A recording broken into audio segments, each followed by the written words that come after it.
Nandito na siya, ang box na mas malaki pa sa ego ng ex ko at mas complicated pa sa relationship namin dati.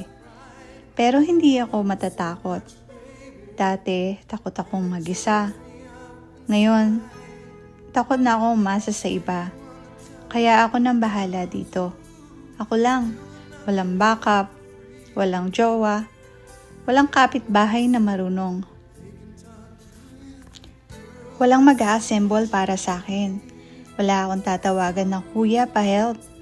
Kasi pag tumanda ka na, natututunan mo na hindi lahat ng bagay dadaan sa pa-help.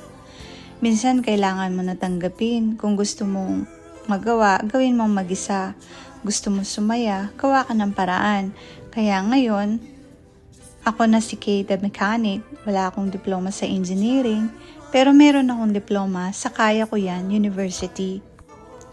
Pinutol ko yung tape. Chick! Tunog ng kalayaan. Tunog ng goodbye sa lahat ng taong nagsabi na hindi ko kaya. Alam mo yung feeling na pinuputol mo yung tape, pero feeling mo pinuputol mo rin yung kadena ng pagiging dependent. Ganon, isang hila lang, wala na. Libre na ako, libre na yung bike, libre na rin yung puso ko sa drama. Hindi lahat ng bagay may malinaw na instruction manual. Tulad ng pag-ibig dati. Char! Tulad ng buhay, may guide ka, pero sa dulo, ikaw pa rin magde-decide. Higpit muna o luwag muna, gulong muna o manibela muna. Walang mali, basta sa dulo, makakarating ka. Ganyan din sa edad natin, hindi tayo mabilis gaya ng mga 20s. Pero mas matalino tayo, mas maingat, mas marunong magpahinga, kasi alam natin, hindi sprint to, marathon to. Inaamin ko, mabigat yung frame. Nanakit yung likod ko, nagsisi ako ng 3 seconds.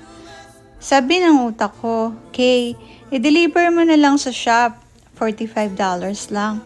Pero sumagot yung puso ko, $45? Yung pride na makukuha ko dito, priceless yan. Mas mahal pala yung akong gumawa niyan kesa sa pinagawa ko. Kaya tiniis ko, pawis dito, mura doon, pero tuloy pa rin kasi gusto ko yung ginagawa ko.